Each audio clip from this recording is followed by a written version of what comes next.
Hello friends, welcome back. मैं doctor Sonal और family physician, और आज हम बात करेंगे हाई फैट डाइट के बारे में। क्या फैट्स हमारे फ्रेंड्स हैं या एनिमीज? क्या फैट्स खाने से हमारे हार्ट पर, ब्लड वेसल्स पर या ब्रेन पर बुरा असर पड़ सकता है? तो चलिए jumping straight to the topic. Up till 1950s and 1960s fats को अच्छा ही माना जाता था।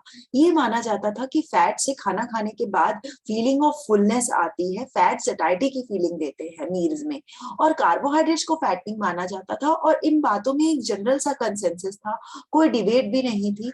और किसी को भी वेट लॉस करना होता था तो उसे स्टार्ची और शुगरी फूड्स अवॉइड करने की सलाह दी जाती थी और लोग सक्सेसफुल भी हो जाते थे। बट फिर एक टाइम आया जब हार्ट डिजीजेस बढ़ती चली गई, और एक ग्रुप ऑफ साइंटिस्ट और रिसर्चर्स ऐसे इमर्ज हुए जो लोग फैट्स को लिमिट करने की सलाह देने लगे with the aim to prevent heart disease. उनका ये मानना था कि फैट्स को लिमिट करना चाहिए एंड कार्बोहाइड्रेट्स को बढ़ाने में कोई प्रॉब्लम नहीं है।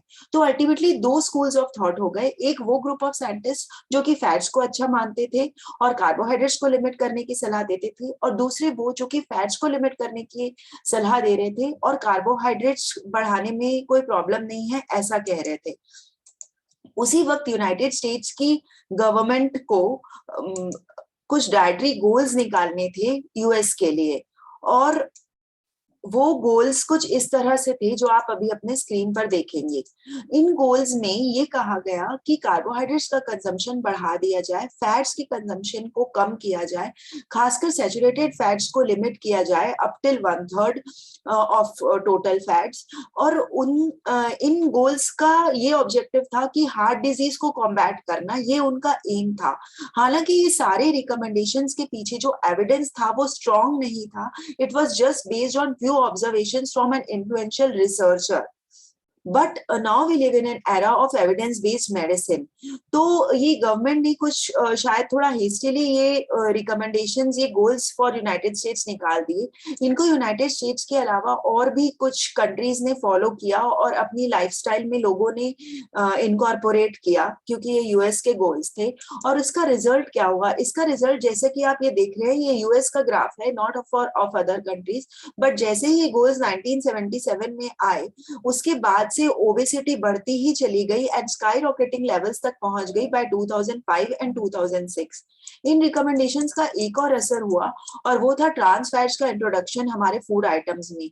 इंडस्ट्रीज और फैक्ट्रीज में हाइड्रोजनेशन होने लगा वेजिटेबल ऑयल्स का, और एक्चुअली ट्रांसफैट्स पैदा हो गए। और ये ट्रांसफैट जो कि बहुत सारे फूड आइटम्स में देखे जाने लगे, actually we now know that they have detrimental effect on heart and they are not good for heart, these trans fats. तो ये इंट्रोड्यूस हो गए हमारी वेरियस फूड आइटम्स में आफ्टर दीज रिकमेंडेशंस। तो आइए अब देखते हैं कि आजकल के कार्डियोलॉजिस्ट का क्या ओपिनियन है। ये journal of American College of Cardiology JACC में एक state of the art review publish हुआ in 2020। State of the art review का मतलब है बहुत सारे कार्डियोलॉजिस्ट एक साथ इकट्ठा होकर के एक कंसेंसस पर आए, और वो ये था कि there is no beneficial effect of reducing saturated fat on cardiovascular diseases. Saturated fats को अपनी डाइट में कम करने का कोई भी बेनिफिशियल इफेक्ट्स नहीं देखा जा रहा था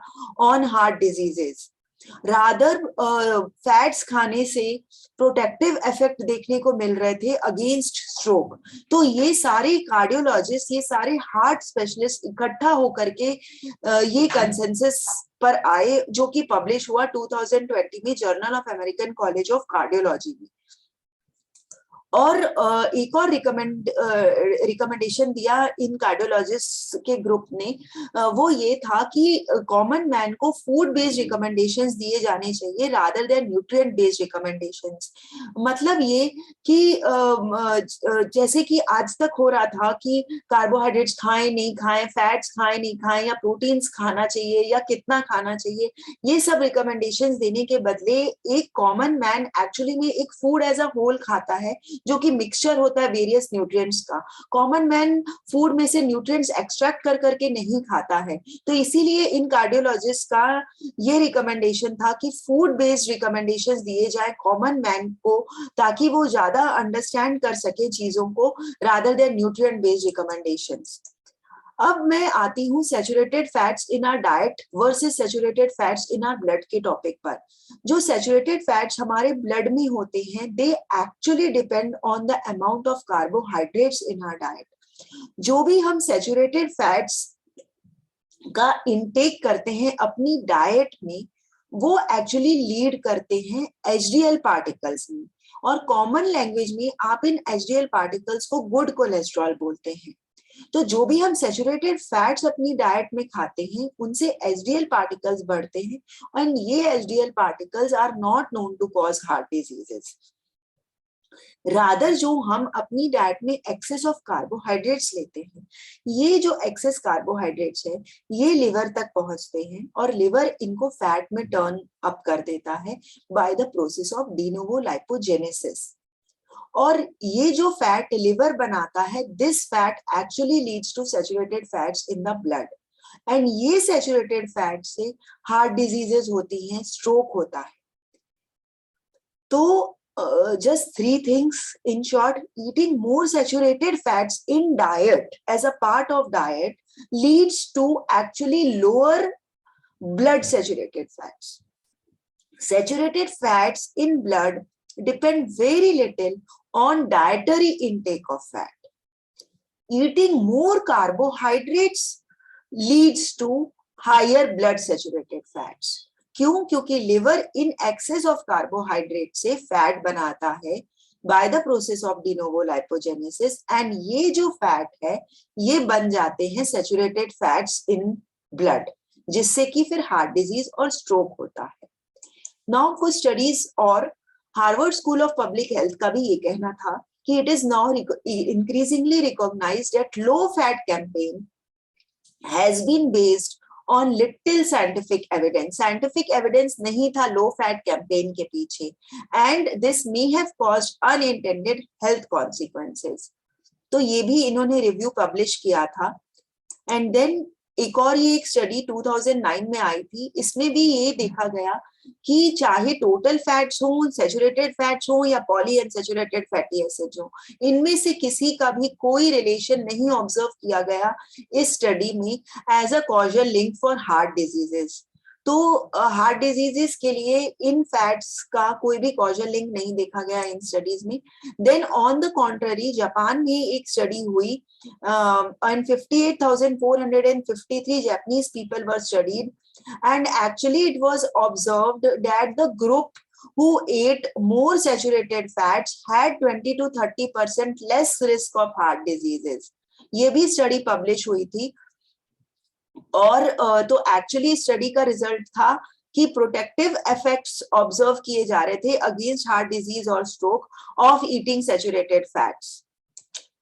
देन 1980s और 1990s में आपने भी ऑब्जर्व किया होगा कि लोगों को with the aim to prevent heart disease double toned milk advice किया जाने लगा था इन आवर कंट्री ऑल्सो।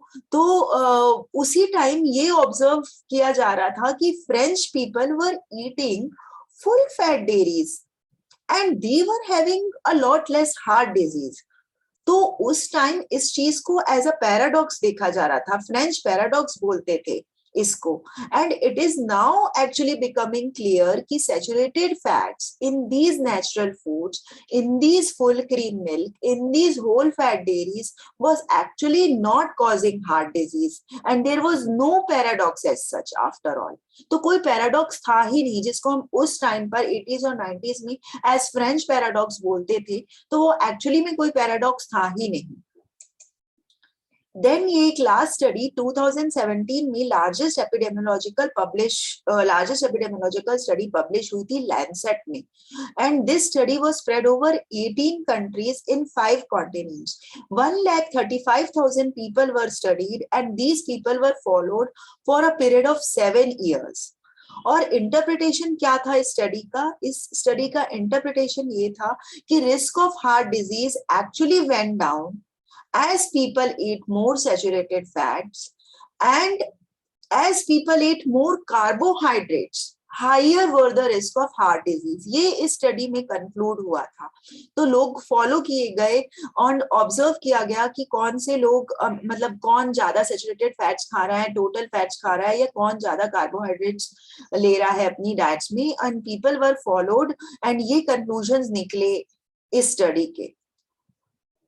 तो ये स्टडी आफ्टर स्टडी होती चली गई and over a period of ये लास्ट 50 इयर्स इन सारी स्टडीज का अल्टीमेटली ये कंक्लूजन बैठा कि eating natural fats, eating natural saturated fats such as recommended in keto diet या low carb high fat diet does not lead to heart disease, but in fact these natural fats can be protective against stroke.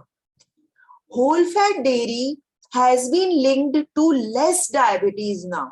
So if we eat full fat cheese and full fat milk, it does not lead to heart disease, but rather it protects against diabetes, which does raise the risk of heart disease. तो actually कहने का मतलब ये कि full cream milk, whole fat dairies खाने से lesser incidence of diabetes होता है, और अगर diabetes हो जाए तो actually में हम prone हो जाते हैं heart disease के लिए। तो ये सब चीजें खाने से एक तरह से इनडायरेक्टली तो हम हार्ट डिजीज से बच ही रहे हैं और डायरेक्टली डायबिटीज से बच रहे हैं। तो what are my recommendations? My recommendations are just to eat real natural whole foods, real natural fats, real natural saturated fats. And ये रियल नेचुरल फैट्स हमको मिलते हैं घी में, ग्रास फेड चीज में, बटर में, और नट्स में, एवोकेडोज में, ऑलिव्स में, whole fat dairies में, full cream milk में, eggs में, and the people who are non-vegetarian should eat non-veg. So this is it, and if you like my video, do subscribe to my channel, hit the like button and share it with your friends. So that's all for now. Bye and see you again.